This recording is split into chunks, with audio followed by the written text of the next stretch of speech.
I stopped chasing my wife after 2 years of I'm too tired. She only noticed when I started living like I was single. So, here's the thing. 5 years married, and I finally stopped begging my wife for intimacy. Took me 2 solid years of hearing I'm too tired tonight before I got the message. The wild part? She didn't give a single care until I completely checked out and started doing my own thing. Then suddenly, she noticed. Back when we first got married, it was a different story. We were all over each other. Couldn't keep our hands off. Late nights, morning sessions, random Tuesday afternoons. You know how it is when everything's new and you think you've got it all figured out. We were that couple. The annoying ones who couldn't stop touching each other at dinner parties. First year of marriage was exactly what you'd expect. Energy through the roof. That phase where you're convinced you found something special. Like you somehow beat the system and your marriage won't end up dead in the bedroom like everyone else's. Spoiler alert, I was wrong. The change started slow. So slow I didn't even catch it at first. She'd come home from work exhausted. Fair. We both had demanding jobs, both putting in long hours trying to climb the ladder. So when she said she was too tired, I got it. Didn't push. Figured that's what good husbands do. Be understanding. Be patient. Wait it out. Except waiting it out turned into a permanent situation. What started as once a week became twice a week, then half the time, then most of the time. I started noticing patterns. Friday nights after work, too tired. Saturday mornings, when we used to sleep in together, she'd be up early doing laundry. Sunday evenings before the work week, needed to prep for Monday. There was always a reason. Always an excuse that sounded legitimate on its surface. Every time I tried to initiate anything beyond a goodnight kiss, same response, that tired sigh, those 5 words, I'm too tired for intimacy. Sometimes she'd throw in a babe at the end. Made it worse somehow, like adding a pet name would soften the rejection. Spoiler, it didn't. Around month 18 of this pattern, I started keeping track without meaning to. 2 weeks of nothing, then 3, then a full month, lying next to someone who might as well be a roommate. I'd stare at the ceiling at 2 a.m., wondering if this was normal, if other married guys went through this, if I was being unreasonable for wanting my own wife to actually want me. Started questioning myself. Maybe I wasn't attractive enough. Maybe I'd gained weight. Maybe I was boring. The mental gymnastics you do when someone keeps rejecting you are wild. Finally, I worked up the nerve to bring it up, sat her down for a real conversation. She blamed work stress. Said once her big project wrapped up, things would get better. Temporary. She made it sound just a phase. I believed her, wanted to believe her, clung to that explanation. Project ended 2 months later. Nothing changed. The excuses just evolved. Too stressed, too distracted, headache, stomach hurts, early meeting tomorrow, different excuse, same result. Same me lying awake wondering what I did wrong. I tried everything. Read articles about rekindling romance. Planned fancy dinners at the Italian place where we had our first date. Made reservations weeks out. Showed up in a nice shirt. Brought home flowers for no reason. Random Tuesdays, just flowers. Thought maybe spontaneity would help. Booked a weekend at that coastal place we loved. The one with the lighthouse view. Spent money we didn't really have trying to fix whatever was broken between us. Tried being more helpful around the house. Maybe she was tired because I wasn't pulling my weight. Started doing more dishes, more laundry, took over grocery shopping, cleaned without being asked. Thought maybe if I lightened her load, she'd have energy for us. Nope. Just meant she had more energy for everything except me. Every single attempt ended the same way. Me awake at 2 a.m. staring at the ceiling, her sleeping fine. I'd lie there wondering what I did wrong, what I was missing. The rejection hurt less when I wasn't trying. But when I actually put in effort, planned something special, got my hopes up, then got shut down again, it cut deeper every time, like getting punched in the same bruise over and over. After our 3rd anniversary, I got desperate, suggested we talk to someone about it, get an outside perspective. She looked at me like I'd insulted her mother, said we didn't have real problems, that we could work through it ourselves. that suggesting we get help was dramatic. Bought books about keeping marriages alive. She never opened them. Asked if maybe something medical was going on. That conversation ended with a slam of the door and 3 days of silence. Radio silence in your own house is a special kind of miserable. I started watching her closer, looking for signs. Another guy, secret unhappiness she wasn't telling me about, just fallen out of love. She still kissed me goodbye every morning. Still said I love you at night, but it all felt automatic, like going through the motions because that's what married people do. Our 4th anniversary broke me. We went to this expensive place downtown. Cloth napkins, servers who describe every dish like it's art, the whole deal. She looked great, navy dress I'd never seen. Sitting across from her at that table, candlelight, her laughing at something I said, I felt this tiny spark of hope. Maybe tonight's different. Maybe she actually wants me again. Drive home. I was holding my breath. Didn't want to jinx it. We got inside. She kicked off her heels. I moved toward her. Got hit with the same line I'd heard hundreds of times. I'm too tired tonight. Long day. I didn't respond. Didn't argue. Didn't ask what was wrong. Just turned around, got in bed, stared at the ceiling. Something in me flipped right then. From desperate to done. From hoping to accepting. Lying there, listening to her get ready for bed like nothing happened. Like she hadn't just rejected me on our anniversary after I'd dropped $300 on dinner, I made a decision. If she's too tired for intimacy, I'm done trying. Done begging. Done making myself vulnerable just to get shut down. No more romantic gestures. No more trying to fix our problems. No more chasing her affection like a puppy, begging for scraps. I didn't know if our marriage would survive. Honestly, didn't care right then. I just knew I couldn't keep living like this. Next morning, I woke up with a different clarity I hadn't felt in years. I'd been stuck in this cycle of hope and disappointment. Now I just felt free. Didn't initiate our usual morning kiss. Didn't ask about her plans. She looked at me weird. I smiled and headed for the shower. My new approach was simple. Stop reaching out, stop planning special nights, stop asking for affection. I wasn't cold about it. Wasn't mean, just uninvested. I'd respond when she talked to me.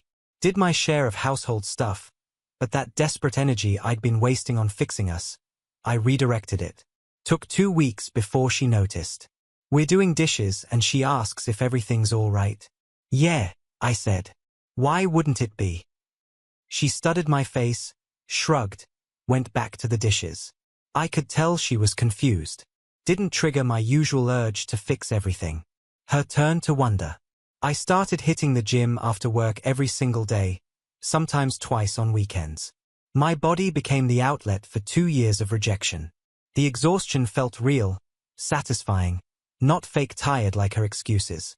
I'd push until my muscles burned, until I couldn't think about anything except breathing and form. Hired a trainer after the first month. A guy named Tony who didn't ask questions about why I was there every day. Didn't pry into my personal life, just pushed me hard. Monday was chest and triceps, heavy weights, compound movements.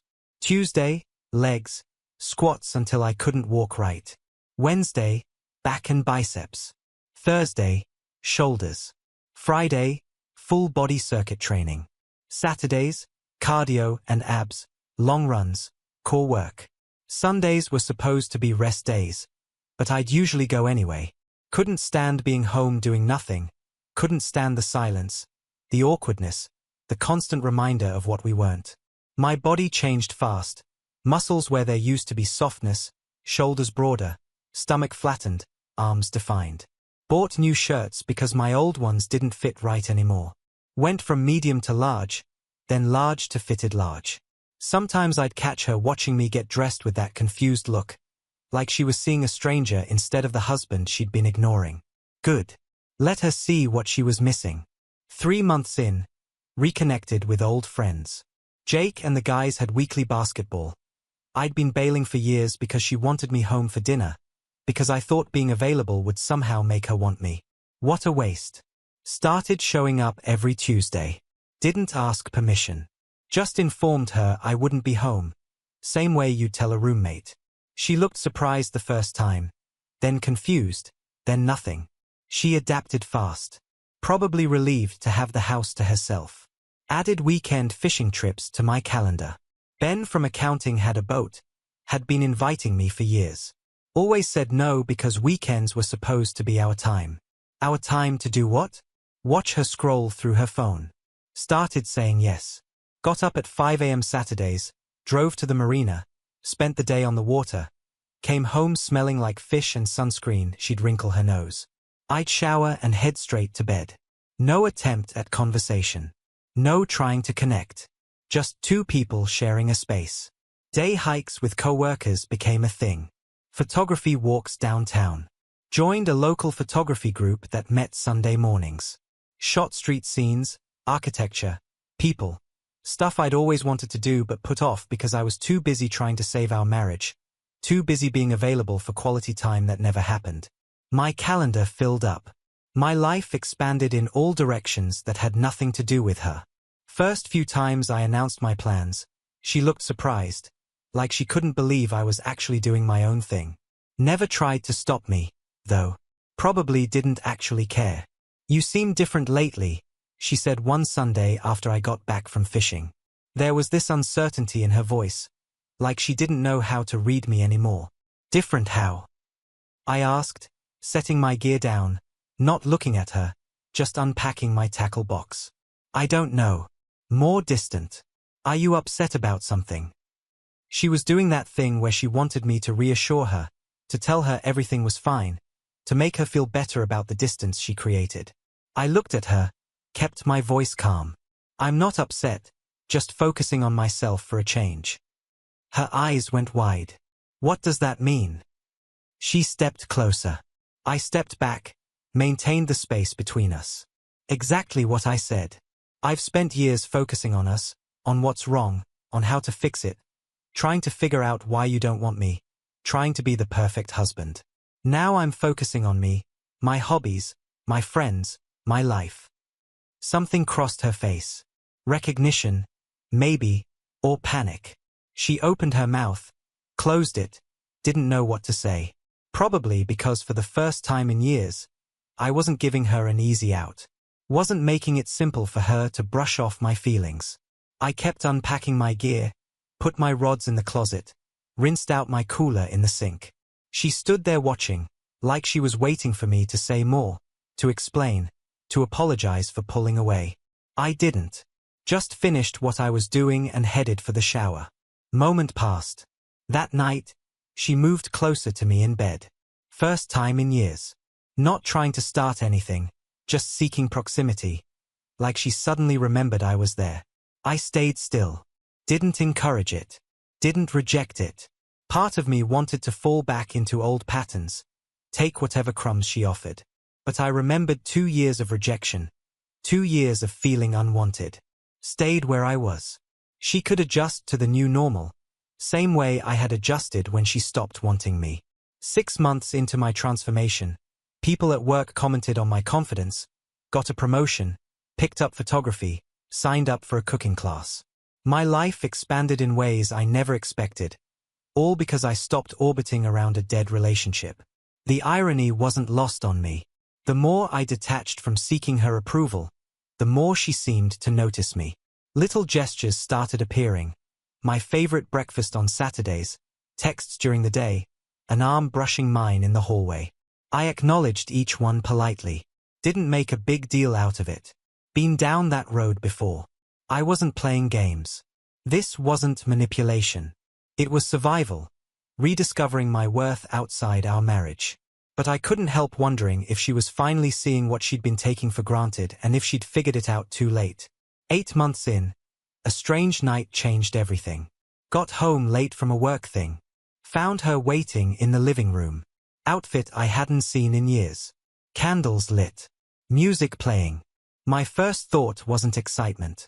It was suspicion. What's the occasion? I asked. She came toward me. No occasion.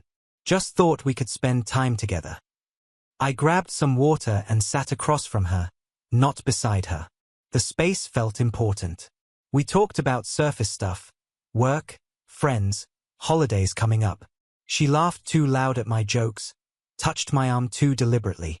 The whole thing felt rehearsed, like she'd watched a YouTube video on seducing your distant husband.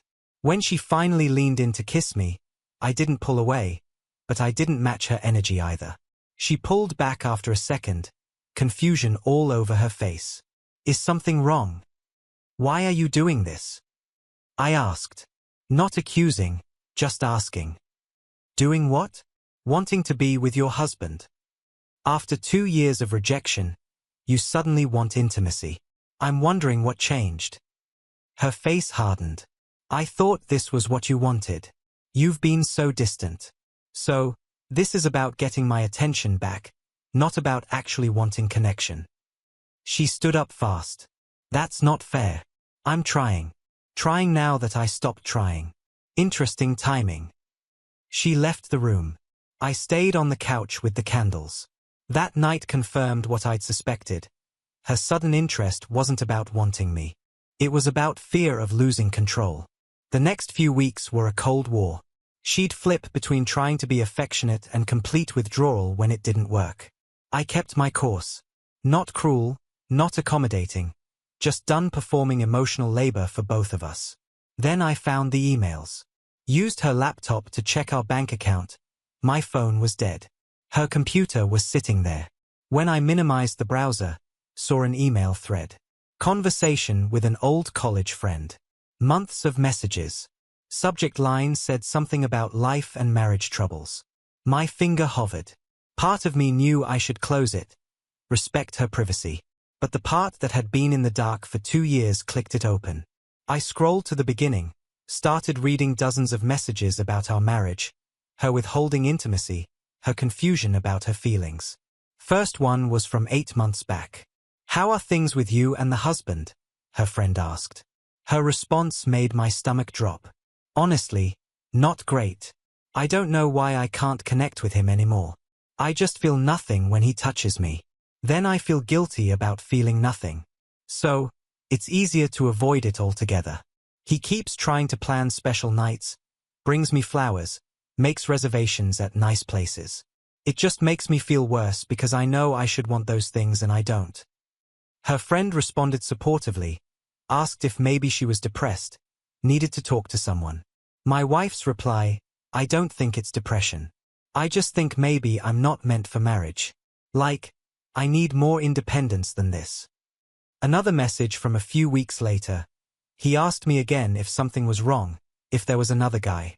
I almost wish there was. Would be easier to explain. Instead, I just told him I was tired. Same excuse I always use.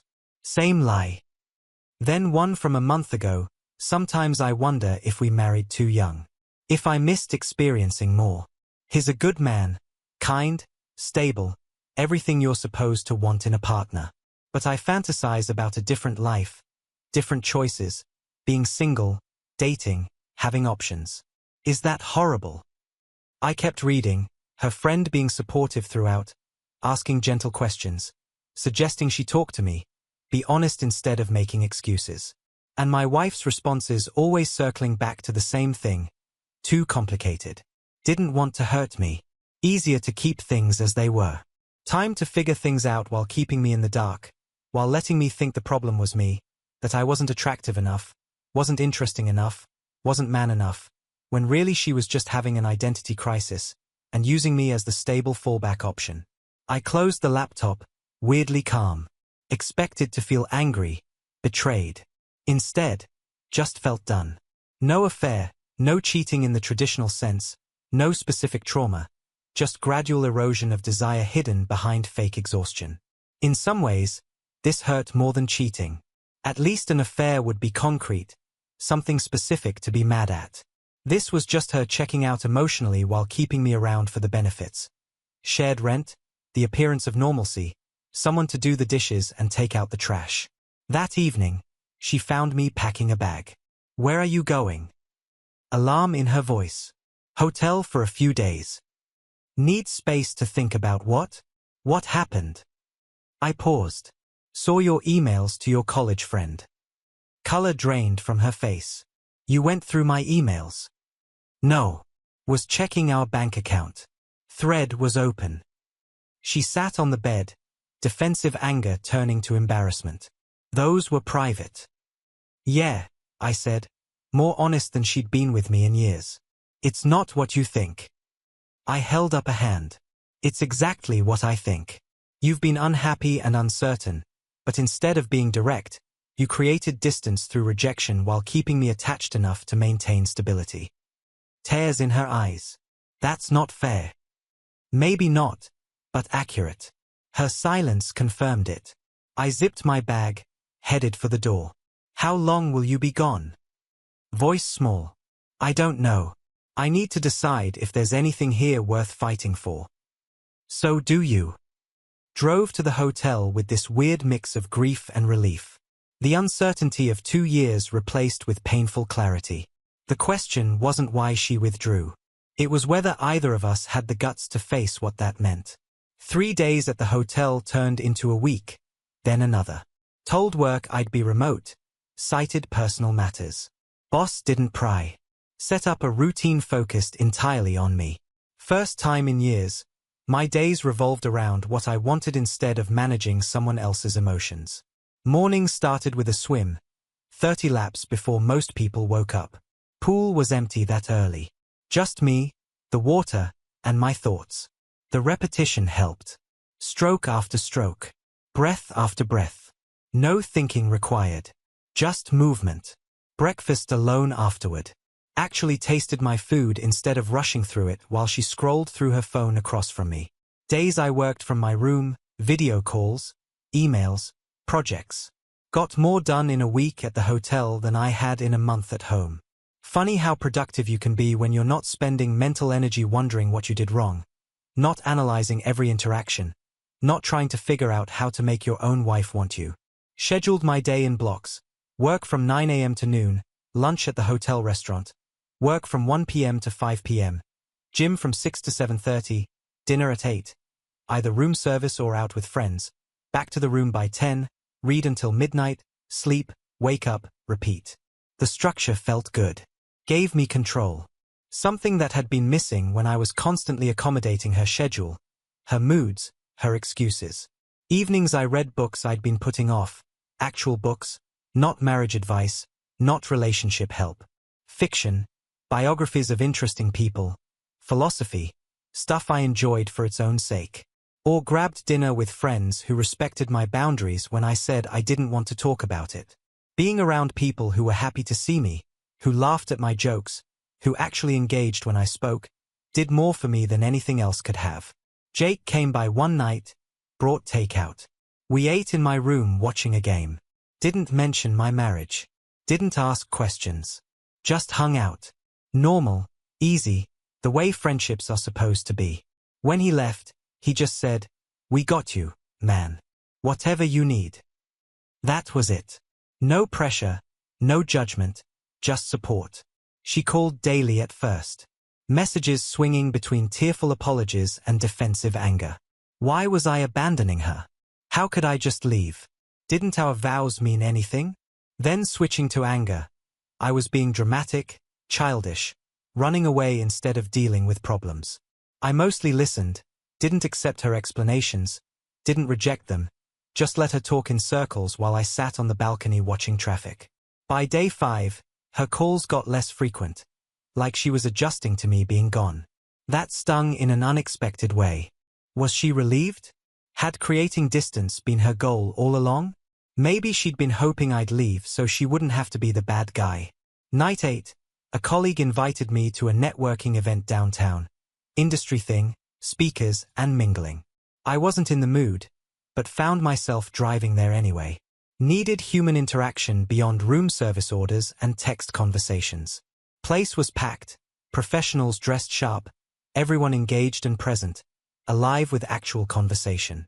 While waiting at the bar for water, someone next to me made a comment about the terrible parking situation. I laughed, agreed, started talking, easy conversation, no pressure. We talked industry trends, new regulations coming down that would affect everyone, how most companies weren't prepared, then shifted to non-work stuff. New art museum exhibit downtown. whether it was worth the admission or overhyped, that new restaurant on 5th Street, Instagram bait or actually good food, normal conversation between two people who just met. They asked what I did. I told them. They seemed genuinely interested, asked follow-up questions, shared their own work challenges. We talked about photography. Turned out they also shot street scenes. Recommended a spot I hadn't tried yet. Said I should check it out weekend mornings. Best light. I didn't mention being married. Didn't mention living in a hotel. Didn't mention my wife at all. For 2 hours, I was just myself. An individual with interests and opinions and a sense of humor. Not half of a broken relationship. Not someone's disappointing husband. Not a guy who wasn't enough to make his own wife want him. The experience felt both unfamiliar and great. Reminded me of a version of myself I'd forgotten. The guy who could hold a conversation without underlying insecurity running through every interaction. Who could laugh without wondering if he was being too loud, too boring, too much. As the night ended, we exchanged business cards. Pure networking. Nothing inappropriate. Just two professionals connecting over shared interests. Said we should grab coffee sometime, talk shop, maybe do a photo walk together. Walking to my car afterward, something clicked. Reality hit different in that parking garage. The world was still full of connections and possibilities. My happiness wasn't tied exclusively to one relationship that had gone completely sideways. There were people out there who might actually value my company, who might not treat my affection like an inconvenience, who might actually want to spend time with me instead of making excuses to avoid me. Back at the hotel, 3 missed calls. Her voicemail was crying. Please come home. We need to talk. I miss you. Those words would have had me rushing home months ago. Now I recognize them as pattern. My withdrawal triggering her pursuit. Temporary correction, not real change. Texted back that I needed more time. Would reach out when ready. Saturday, I drove 2 hours to a coastal town. Place we'd visited when things were good. Walked alone on the beach. Wind cutting through my jacket. Waves steady and loud. I thought about who I'd become during our marriage. I'd shrunk parts of myself without realizing. Stopped suggesting things I wanted because I knew she'd find excuses. Stopped talking about my day because her eyes would glaze over. Treated her affection like a rare resource I had to earn through constant effort. When did my self-worth get tangled up with whether she wanted me? Standing there, sand in my shoes and salt spray on my face, I made a promise. Never again. Would never lose myself that completely in another person. Driving back that evening, sunset orange in my mirror, I decided it was time to go home. Not because her calls convinced me, not because I missed her, but because avoiding hard conversations wouldn't solve anything. Whatever happened next needed to happen. I'd handle it from strength, not desperation. If we rebuilt, it would be on honest ground. If we ended it, at least we'd know why. Packed methodically, checked out, drove through evening traffic, calm and deliberate. Our neighborhood looked different, like my changed perspective had altered how I saw it. She opened the door before I could use my key. She looked rough, hair pulled back, messy, eyes red from crying or not sleeping. For a second, we just looked at each other. Strangers who shared history and a house. You're back. Finally stepping aside. I'm back, I said, setting down my bag. But I'm not the same person who left. She nodded slow, like she expected that. Neither am I. We moved to the living room, kept careful distance sitting down. The conversation ahead would decide if we were starting over or ending things. Either way, I wasn't going in desperate. I'd found my value outside this marriage. Whether she wanted to be part of my life going forward was up to her. We sat quiet for a while, weight of everything unsaid filling the space. Outside, rain started, drops running down windows. Neither of us crying, but the windows doing it for us. She spoke first. I've been thinking a lot while you were gone, hands tight in her lap, knuckles white, about why I've been pushing you away. Why I couldn't just be honest instead of lying about being tired. I nodded, stayed quiet, giving her room to talk, something I rarely did before when I'd jump in trying to fix everything. Trying to make her feel better, trying to smooth things over before we actually dealt with the real problem. At first, it really was exhaustion. Eyes on her hands, couldn't look at me. The promotion, long hours, pressure to prove myself in a department full of people who thought I didn't deserve to be there. But then somewhere along the way, it stopped being about tired and started being about fear. And it was easier to keep using the exhaustion excuse than admit what was really going on in my head. What was really going on? I kept my voice neutral. Not accusing, not defensive, just asking. Waiting for the truth I'd been denied for 2 years. She took a breath, deep one, like she was preparing to dive into cold water. I was afraid of how much I needed you. How vulnerable that made me feel. Every time you were sweet to me, every time you planned something romantic, every time you looked at me like I mattered, it terrified me. Voice shaking now. My parents' marriage was a disaster. You know that. Front row seat to the worst relationship I've ever seen. My mother gave everything to my father. Her identity, her dreams, her friends, her self-respect, everything. He took it all, then left anyway for someone half his age. I was 15. Watched her fall completely apart. Took her years to recover. I swore that day I'd never be like her. Never let someone have that kind of power over me. So, you pushed me away to avoid depending on me. To protect yourself from potentially getting hurt the way your mother did. Yay. Finally looking up, meeting my eyes for the first time since I got home. And I told myself I was being smart. That keeping emotional distance was just self-preservation, healthy boundaries. But it backfired hard. Instead of protecting myself, I wrecked what actually mattered. Pushed away the one person who actually cared about me, who showed up every day, even when I kept pushing him away. And when you stopped trying, when you built this whole life that didn't need me, didn't revolve around me, when I saw you transform into this confident guy who didn't need my validation anymore, I realized I might lose you completely, that I'd been so busy protecting myself from potential heartbreak that I'd guaranteed it. Rain got louder outside. I thought about her words before responding.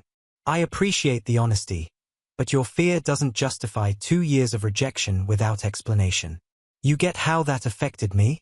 How it killed my confidence? Her eyes wet. I do now. Didn't then. And the emails. You told your friend you wondered if we married too young, if you missed out on experiencing more. Color rose in her cheeks. Those thoughts came during low moments when I was trying to rationalize my behavior. Easier to blame circumstances than admit I was sabotaging us because of fear. I stood, walked to the window, watching rain race down glass. Here's what I figured out while I was gone. I can't make you want me. Can't convince you our marriage is worth risking vulnerability. Those are conclusions you reach on your own. And if I have, voice barely audible over rain, turned to face her. Then we rebuild from scratch. No more rejection and pursuit patterns. No more using exhaustion as a shield. Complete honesty, even when it's uncomfortable. She stood, took a step toward me.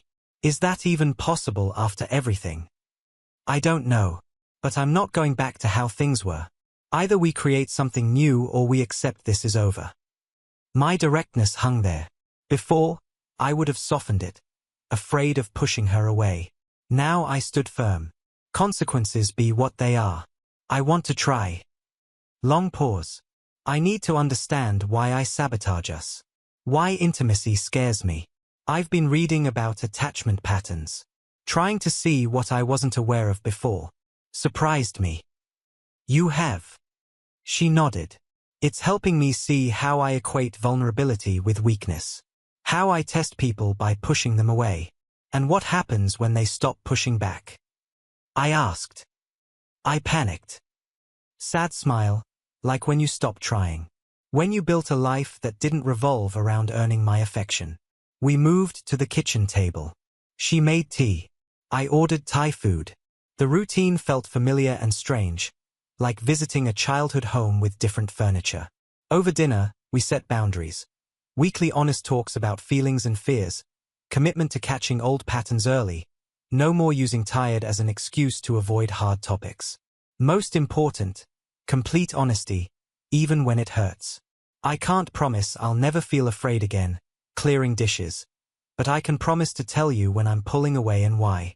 And I can't promise I'll always understand, but I can promise to listen without trying to immediately fix it. Getting ready for bed, me heading to the guest room because I needed that boundary until trust rebuilt. She paused in the hallway. One more thing I need to say, voice steady despite nerves. I'm sorry. Not just for rejection or distance, for letting my fear hurt someone I actually love. In all our years, through all the tension and disappointment, those words were what I'd been waiting for. Not because they erased anything, but because they acknowledged it honestly, created space for whatever came next. Thank you. Then, after a beat, good night. Good night. We split to separate rooms, but maybe finally heading the same direction. Years passed since that rainy night we started rebuilding. Journey hasn't been straight. Not even close. Progress and setbacks came in waves, testing if we actually wanted to do the work or just wanted to want to do the work. Big difference between those two things. Guest room was mine for 3 months solid. My stuff in the closet, my books on the nightstand, my alarm clock, my routine, separate everything. Then transitioned to 2 nights a week for 3 more months. Tuesday and Thursday nights I'd sleep separately, giving us both space to breathe, to not fall back into old patterns just because it was easier. The distance wasn't punishment, wasn't some passive-aggressive move. It was protection, creating boundaries until we both felt safe being vulnerable without it getting weaponized. The second things got hard. Some nights the separation felt unnecessary, arbitrary even. The pull toward familiar comfort almost won over our agreement to move carefully instead of falling into old habits. I'd lie in the guest bed, hearing her move around in our old room, wondering if I was being too stubborn, if I should just let it go and move back in full time. We were trying, right? Wasn't that enough? But every time I felt that pull, I'd remember the 2 years. 2 years of rejection. 2 years of feeling unwanted. 2 years of lying awake wondering what was wrong with me. And I'd stay where I was. She could handle a few months of boundaries after putting me through that.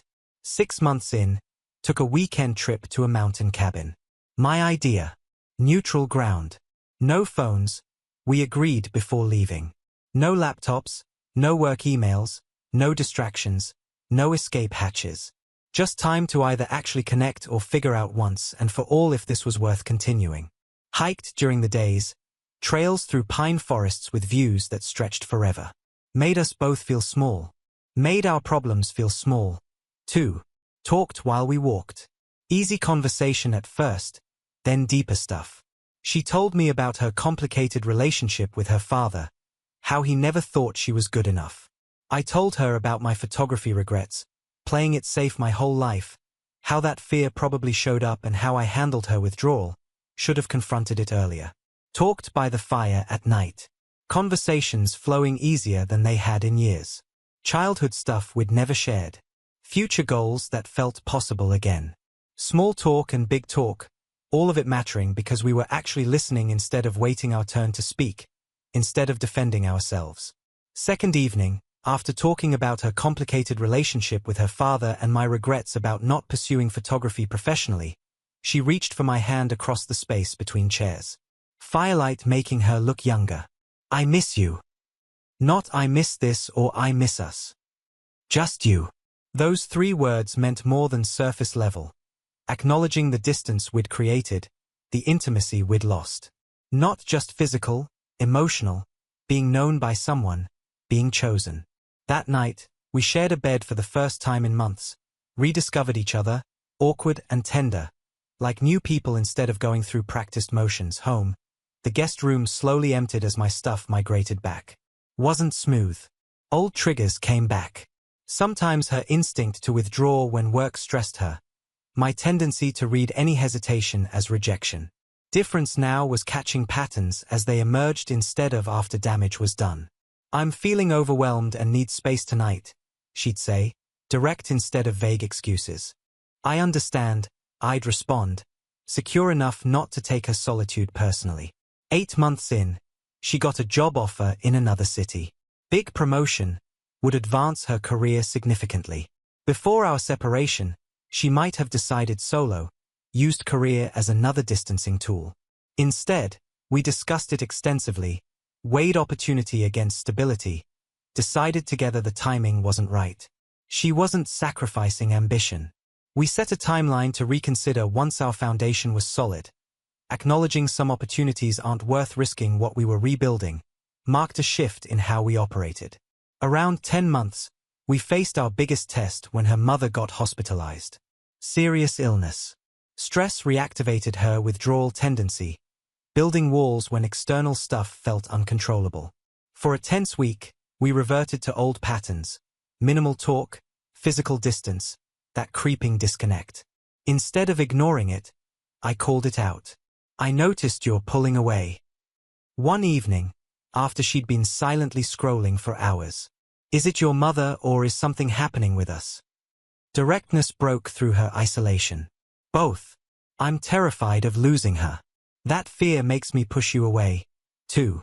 Like I'm preparing for loss by creating distance from everyone I care about. That admission, uncomfortable but necessary, prevented weeks of misunderstanding. We handled her mother's illness together. My presence at the hospital steady and constant instead of occasional. When her mother recovered 3 weeks later, our relationship came out stronger instead of strained. Now, a full year since separation and reconciliation, we sat at the same restaurant where we'd celebrated our 4th anniversary. Night. I decided to stop trying. The symmetry wasn't lost on us. Different seats, different perspectives. Do you ever regret it, after food arrived, walking away when you did? Thought about it. No, it was necessary for both of us. She nodded slow. I think about who we'd be if you hadn't. If you'd kept accommodating my distance. If I'd never been forced to face what I was doing. We'd be together but separate. Living parallel lives under one roof like so many couples do. Existing next to each other without actually connecting. If you enjoyed this video, please hit that subscribe button. It really helps the channel and helps us bring you more and better stories. Thanks.